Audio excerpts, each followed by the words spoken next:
I honestly believe, Tyler, that the real key to success in business and life and relationships is protecting your most important asset. And it's something that most people don't even think about. It's your brain. The brain, kind of like your hardware, and all of the good things that you're learning and the skills that you're trying to develop is like software. This is BizNinja Entrepreneur Radio with your host, Tyler Jorgensen. Welcome out to BizNinja Entrepreneur Radio. I'm your host, Tyler Jorgensen, and we have a very special guest today because he's celebrating his birthday on air with all of you and all of BizNinjas and me. And so we're super happy and grateful to have Eric Collett, who's not only celebrating birthday, but also going to be talking to us about the brain and how powerful and important it is. We all know that you need to use your brain, but we're going to go into the science of a lot of this. And super excited for this conversation. Welcome out to the show and happy birthday, Eric. Oh, thank you so much, Tyler. I'm excited to be here. So we're going to go through A Mind for All Seasons and your business and what you're doing now. But when was that first moment in your life where you realized you were an entrepreneur? Man, I grew up in a family of entrepreneurs. We used to talk about business around the dinner table.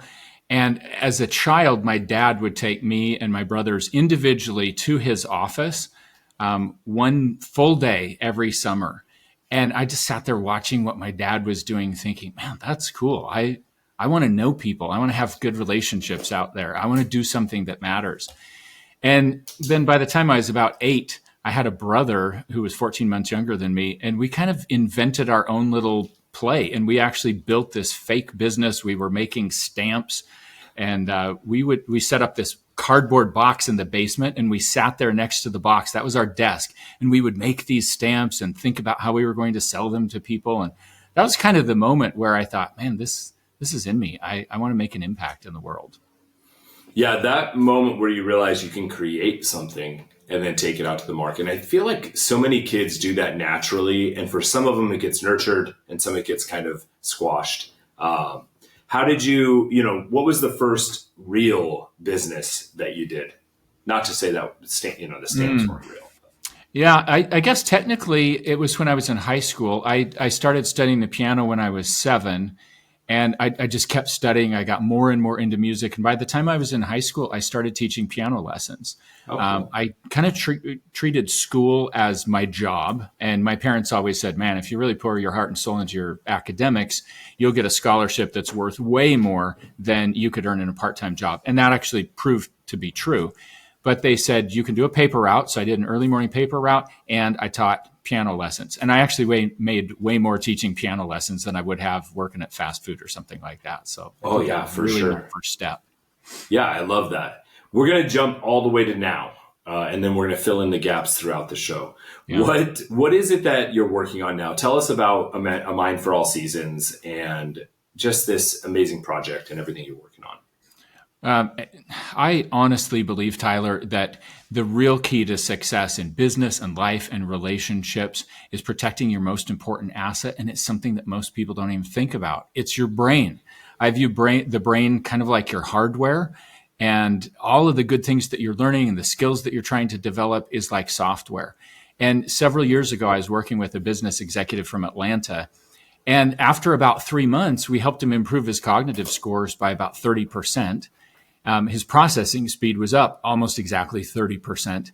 And that was when he had an insight that I've never forgotten. And he said, man, Eric, I thought that I needed to read another book on productivity. I thought I needed to go to another workshop and work on my skills. And now I know I just need to get my brain processing things 30% faster because I'm getting so much more done in the day. And that's when he said, Eric, it's kind of like you helped me upgrade the hardware and everything else is software. And I went, man, that is such a brilliant analogy. And I've been using it ever since. It makes so much sense to me.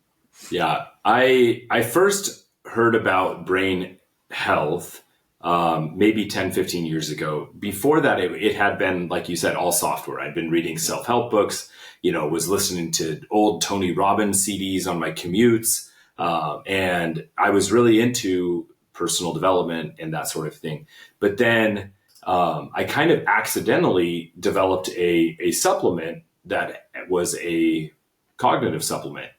And again, just kind of was just selling things, didn't really know, I was just focused, but the reviews that were coming in were remarkable. And it just really enlightened me about how significant of a problem brain health is in the world. I mean, especially in elder care or, with debilitating disease and things like that.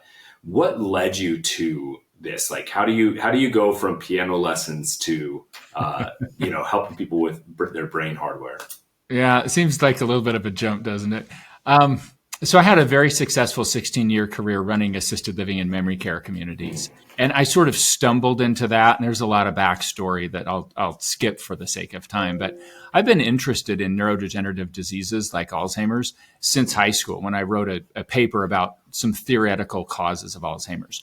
And by the time I got into doing assisted living and memory care, I was living in the midst of people who were just struggling so much. End-stage Alzheimer's leaves people functionally like newborns. I mean, literally, they can't talk, they can't roll over on their own, they can't swallow solid foods. It's a horrific thing to watch people go through. And to get close to people by serving them and see that it's just devastating. And I started developing tools and systems and ways to interact and ways to set up the environments for success that helped us at least take on really difficult residents and turn things around to a degree, help them have a better experience. So I was getting asked to get on stages and to train people. And one of the local hospitals reached out and said, can you come train our social work team? Because we struggle with dementia patients that come into the hospital. And I realized, hey, there's a need for this, and I want to help people across the country. And there were some other personal things going on with my family related to a rare eye disease that my wife has, and the fact that she had to quit driving and will never drive again. And I was the sole driver and provider, and I needed more control over my life. And there was a pivotal moment that maybe a lot of people listening to this have had that watershed moment where things shifted for them.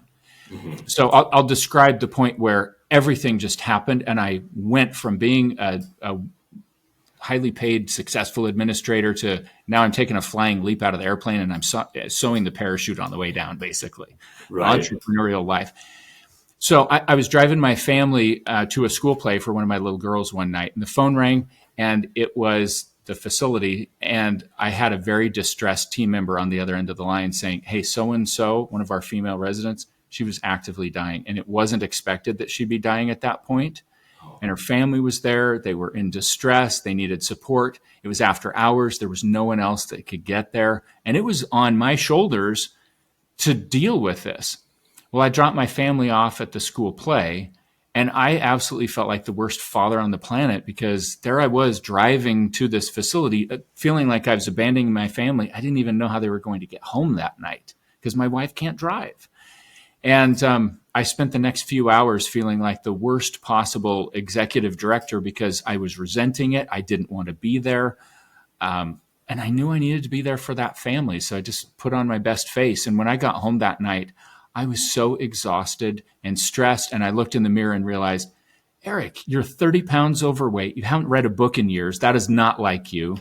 You're not prioritizing things in your own personal life. Your family's kind of getting the scraps. They're not getting the very best of you. You cannot keep this up, or you're going to die an early death. And I literally felt like I was staring death in the face when I was looking in the mirror at midnight that night. And I resolved I have to do something differently. So I talked to my wife, Amy, the next morning, and I said, honey, I have to make a change. She said, you've been talking about a consulting business, taking what you've learned all these years out to the masses for a long time. What is stopping you? It's a good idea. And I said, well, when am I going to have time to start a business? That was the moment of truth, because she took a deep breath and she smiled and she looked at me and she said, well, Eric, have you ever thought that maybe you needed to quit your day job so that you have time to start a company? And it was like, whoa, the heavens parted and the light rained down. Yeah. And I thought, man, if you have that kind of courage in me, I'm going to do it. And so within 3 days, I gave notice. And there's obviously a lot more to the story. Within a year, I met my business partner who became our chief medical officer. We went all in developing really powerful tools and systems that leverage current research. And we've seen some amazing stuff, the likes of which I I didn't even think were possible at the time that we started this over 9 years ago. But our current goal is to go save the next million brains in the next 2 to 3 years, and then to save as many millions more as possible, because most people don't realize that diseases like Alzheimer's are preventable. You don't have to do that. Ours is the first generation, Tyler, for which Alzheimer's is optional. It's a choice. And I don't want people to ever go down that road. Yeah, that's a heavy sentence to end that story with. And so we're going to break that down a little bit. First of all, I just want to commend Amy, right? To have somebody beside you that believes in you and can share that level of confidence with you is such a powerful gift for an entrepreneur to take that leap. And so shout out to her. I think that's important to recognize. And so you started building this. Now, obviously, it's evolved since then, right? You have a lot. You have a chief medical officer. You have all these things. And when you started working on this, as you started building it, what was one of the most surprising things that you learned about the brain, and maybe one of the biggest misconceptions that we have about our brains today? I think one of the biggest misconceptions, if I can start there, is it seems so painfully simple, but so many people that I meet have not gotten the memo that you are not stuck with the brain that you have, that you can change it. I find so many people that think, well, genetics is what it is, and I'm either hosed or not.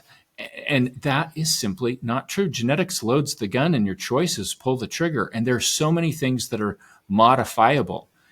I think one of the surprising things that I've learned along the way is that everything from mental health challenges or cognitive challenges, like, let's say, an attention deficit problem, on up through neurodegenerative disease is, I believe, a spectrum of dysfunction, but it's all the same underlying problem. Every mental health problem in one way or another is a metabolic problem, and every neurodegenerative disease is a metabolic problem. And when people hear metabolism, they think, oh, weight gain, weight loss, like, oh, I have a slow metabolism. I look at a box of crumble cookies and I gain 10 pounds. That's a really simplistic view of metabolism, because metabolism is really about how cells produce energy, and there are foundational things required to make that happen. And there's a reason that if you have a major mental health diagnosis earlier in life, that it doubles or even more increases your risk of Alzheimer's disease downstream. It's a spectrum of dysfunction. The question is, how long have you lived with that dysfunction and how bad has it gotten? Yeah. But there's basically one formula to make your brain better. And that was really surprising to kind of start seeing as we did this work. Now, I don't want to minimize what you're building and creating, but I'm going to ask you to dumb it down a little bit for us. Sure. Right. So you're saying that something like an attention issue, right, is a metabolic issue. How does somebody turn that around in the simplistic way, right? I know we're going to go into more detail, but I mean, are you talking they just need to drink more water and have vitamin B, right? Or what type of a thing are we talking about here where we take charge? What kind of changes do people need to be making? Yeah. Overall, it has to do with energy production. Every cell has to make energy. And are you making good energy or not? And if you're not making good energy, then cells don't do what they're supposed to do. So, for example, I've been blessed to work with a number of retired NFL players, and most of them have chronic inflammation in the front part of their brain.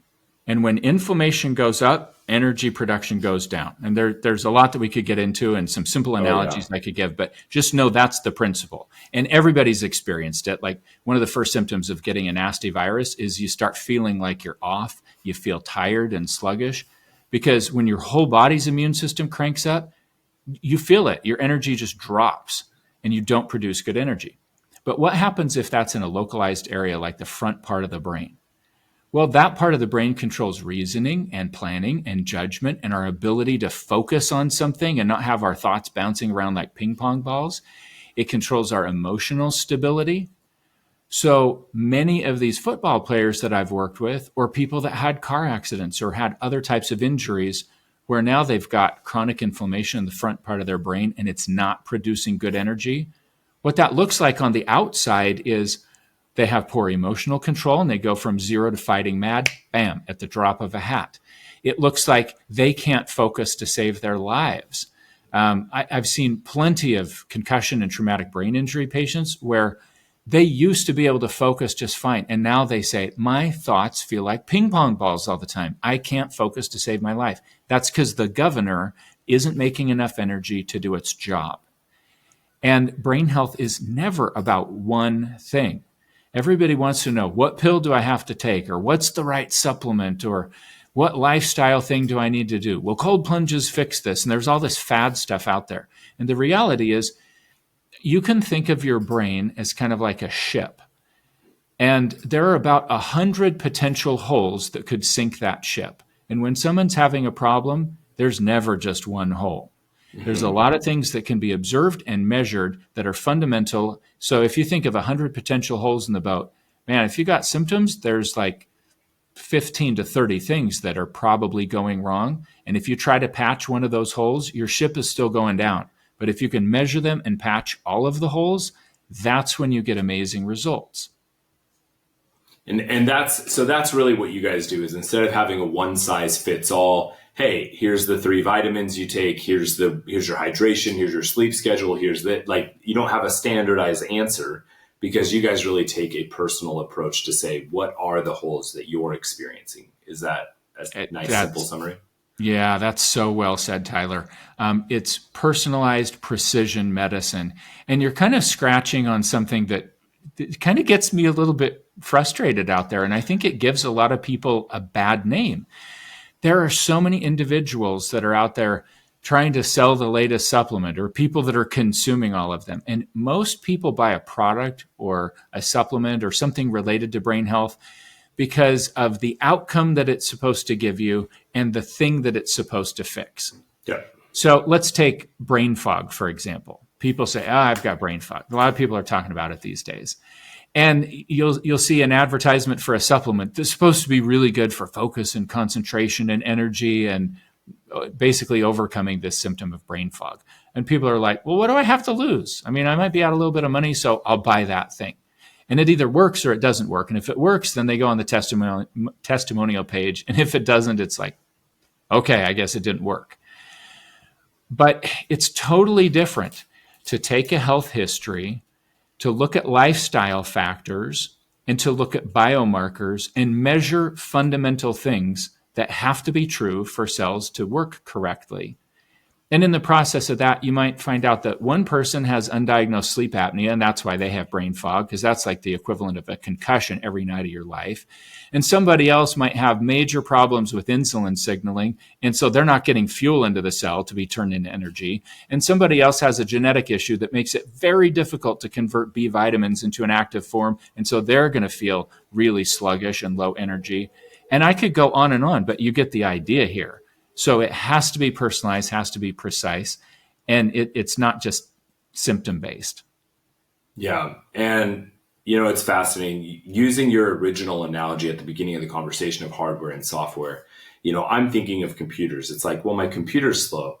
Well, some people will go and download a new software that like tries to clean their computer or do other things. But really, it's like you need to upgrade your RAM, or you need to like actually fix something that's broken in the hardware to really make it work properly again, and handle the demands that are coming its way. What I'd love to hear a success story, something that somebody you've worked with that really just is a big wow. The first big wow that I actually had doing this was in a memory care facility. Because we originally started this to try to change things in that profession.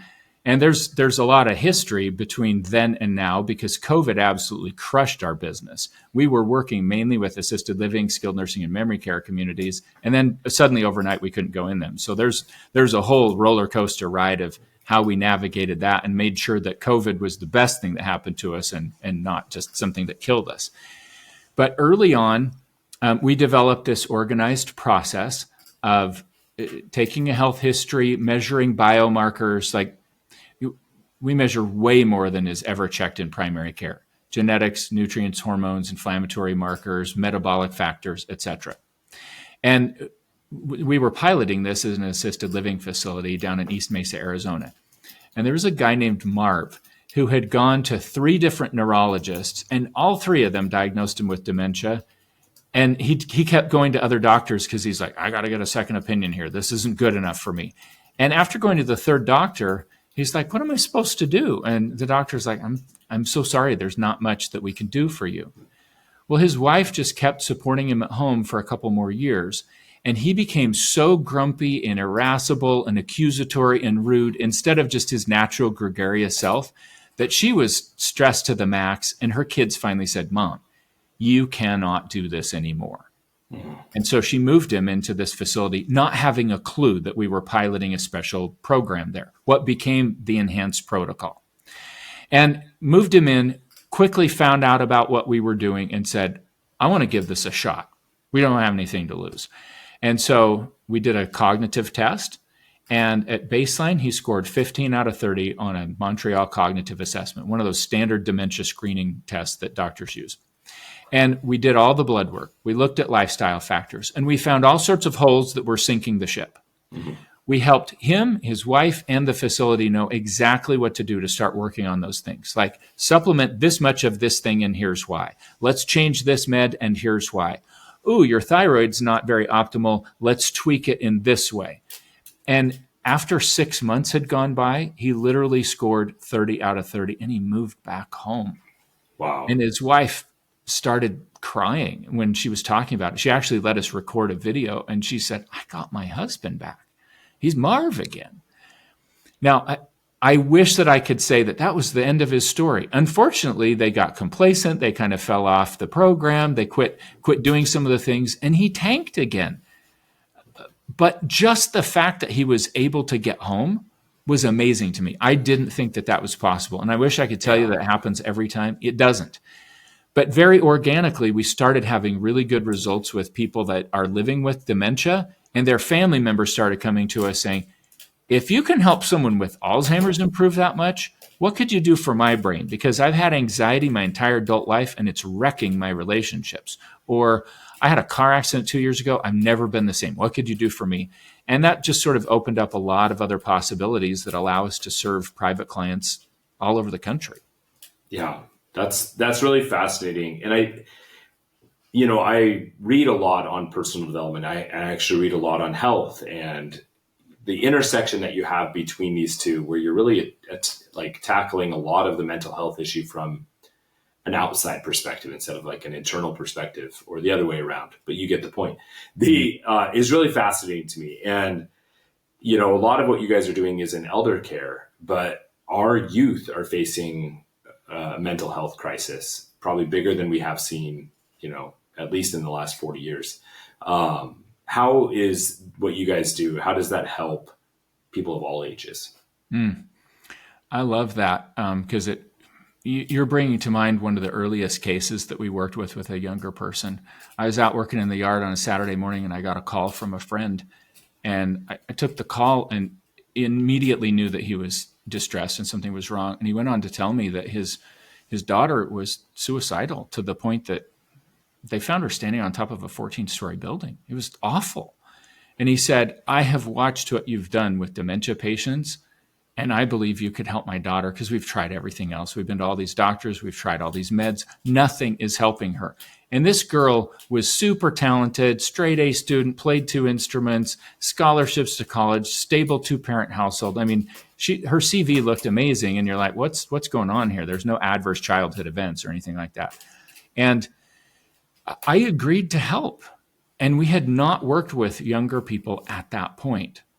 Since we've done a lot. But as we dug into things, number one, we recognized that she had played concussive sports in high school, and she had sustained some real concussive injuries, and she'd never been diagnosed. So there's plenty that showed up in our evaluation that pointed to that. She had some real hormonal challenges. She had a genetic issue that was affecting her. And as we started working with her, we found she pulled out of the suicidality, and she became a lot more stable. She was able to go back to school, but she still cycled up and down. And that was really frustrating because like for a year, we felt like we were missing something. And then one day she was doing a telemedicine consult with my business partner, Randy. And they were just talking about how she was doing. And she said, this week isn't that great for me. And I'm handling it okay, but I just don't feel that good. And on top of it, I have cold sores. And he's like, what? Why didn't you tell me this? And she said, well, I didn't think it mattered, but I get them pretty frequently. Sometimes they're inside my nose and you can't see them. But my dad's a dentist and he prescribes valcyclovir and I just pull it out and use it when I need to.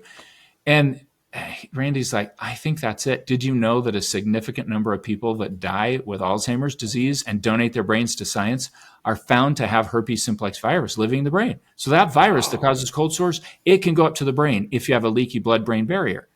And what causes leaky blood-brain barrier? Sometimes it's concussive injuries. And he said, I don't have any proof for this, but I honestly think that you have that virus living in your brain. And when inflammation goes up, energy production drops. And I bet that virus flares and you get symptoms. And she said, well, that sounds logical, but what are we going to do? And he said, I'm going to put you on long-term valcyclovir, just like I would if you had genital herpes. Well, is that safe? Yes, it's totally safe. We're just slowing viral replication. Long story short, her mental health totally leveled out. She was able to get off her medication. She doesn't meet the criteria to be diagnosed with bipolar. Wow. And she's gone on to get married and she's expecting a child. She was already taking that medicine, but she was waiting until it happened to take it. But so by simply just taking it more consistently, balanced everything out. Yeah, by staying ahead of the virus and just tamping it down long term. Such an interesting thing in that is when you're working with a medical professional, especially something as in depth as what you guys do, it's amazing to me how many people hold information back. Like, what medication are you taking is usually a common intake question. And she probably just was like, well, I don't take it all the time, so I'll just leave it off. Oh, the cold sores are something I'm used to. I just won't even bring it up. But it was like, that's a big piece of information. Yeah. And people think something like cold sores are a little problem, and it's not a little problem. Right. Well, there's so much we could talk about with mental health and with brain health and with the hardware. I mean, I think this could be a 3-hour conversation. And so where should people go if they want to get more information about you and about what you're working on?